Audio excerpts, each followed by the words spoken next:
Hello guys, in this video I am going to show you how to select the theme of the Trello application. But first, I just want to mention, please don't forget to subscribe to my channel, because at 10,000 subscribers I am going to show you my whole YouTube revenue statistics and growth strategy, how to make money online. So let's jump into it.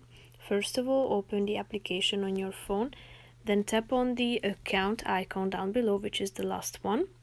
Then in the middle of the screen you can see the select theme button, so just simply click on it.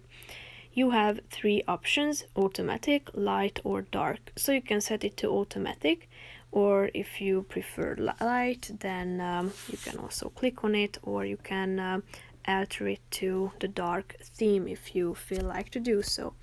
So that's pretty much it for this video. I hope you found it helpful. If you did, please subscribe to my channel and see you in the next video. Bye bye.